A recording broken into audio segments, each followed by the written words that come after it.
यीशु मसीह के नाम में आप सबकी सलामती हो। खुदावंद का फजल और उसके मेहर की नज़र आप सबके साथ हमेशा इसी तरह से रहे, आमीन।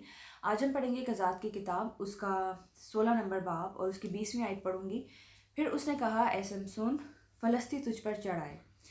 और वह नींद से जागा और कहने लगा कि मैं और दफ़ा की तरह बाहर जाकर अपने को झटकूंगा, लेकिन उसे खबर ना थी कि खुदावंद उससे अलग हो गया है, आमीन। ये उस शख्स की कहानी है जो कि ज़ोरावर था, जो कि एक सूरमा था, जिसकी मानित कोई ताकतवर नहीं था, क्योंकि ये अपनी माँ के पेट से ही चुना गया था। इसकी माँ बांझ थी और फरिश्ता उसकी माँ के पास आकर कहता है कि तू हामला होगी, लेकिन तुझे कुछ चीज़ों से खबरदार रहना पड़ेगा। तुझे नशावर चीज़ों को इस्तेमाल में नहीं लाना होगा और इस बच्चे के सर पर उस तरह नहीं फिरेगा। और आगे जब हम पढ़ते हैं तो लिखा है कि उस बच्चे का नाम शमसून रखा गया। खुदावंद ने उसे बरकत दी और वो बढ़ता गया। शमसून जानता था कि उसकी ताकत का राज उसके बालों में है और उसे इस राज को किसी को नहीं देना, बल्कि बड़ी फर्माबरदारी के साथ उसे इस राज को अपने तक रखना है। ताकत उसके बालों में नहीं थी। खुदा हमसे फर्माबरदारी चाहता है। हमारी ताकत, हमारा ज़ोर या हम पर जो ब्लेसिंग हुई है वो इसी में होती है कि हम खुदा के साथ फर्माबरदारी से चलें।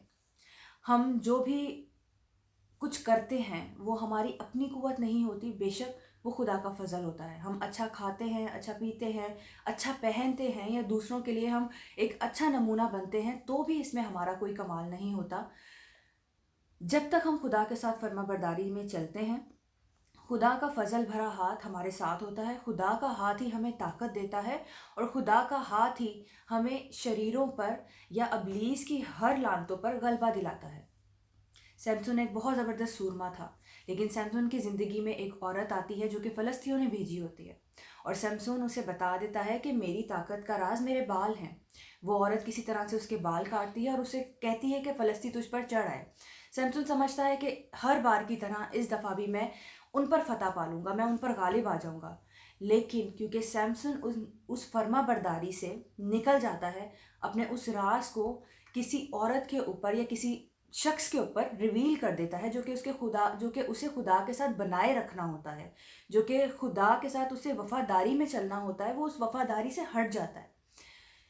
अब उसे पता नहीं है कि खुदा का रूह उससे अलग हो गया है। अब वो ये चीज़ नहीं जानता कि खुदा उसके साथ नहीं है।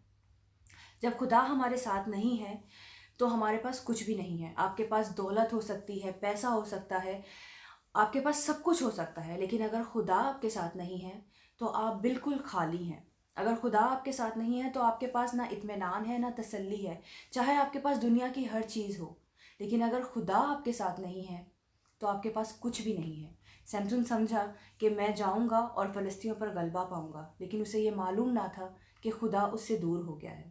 खुदा चाहता है कि वो आपके साथ रहे। खुदा चाहता है कि आप उसके साथ वफादारी में रहें, उसकी फर्मा बरदारी में चलते रहें, ताकि वो अपना फजल भरा हाथ आप पर बढ़ाए रखे। क्या आप खुदा के फजल भरे हाथ को लेना चाहते हैं? क्या आप चाहते हैं कि खुदा हर कदम पर आपके साथ हो, खुदा आपकी हर मुश्किल में से आपको निकाले, खुदा अबलीस की सारी लानतों पर आपको गलबा दिलाए? अगर आप ऐसा चाहते हैं तो खुदा भी आपसे कुछ चाहता है। खुदा चाहता है कि आप उसके साथ वफादारी से चलें।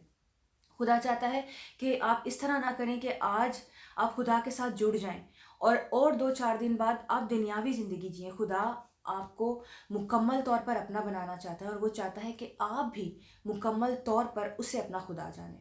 आप दुनियावी चीज़ों को अपना खुदा ना मानें। अपने मोबाइल को, अपने दोस्तों को, अपने आसपास की चीज़ों को जो आपको अट्रैक्ट करती हैं, वो हमारा खुदा नहीं हो सकती। वो हमें ताकत नहीं देती। हमारा ज़ोर, हमारी कुव्वत, हमारी कुमक आसमान से है। वो खुदा चाहता है कि आप उसके साथ वफादारी और फर्माबरदारी में चलें, ताकि वो आपको ज़ोरावर की तरह हमेशा खड़ा रखे। खुदावंद आप सबको इस कलाम के वसीला से बहुत बरकत दे, आमीन। God bless you all.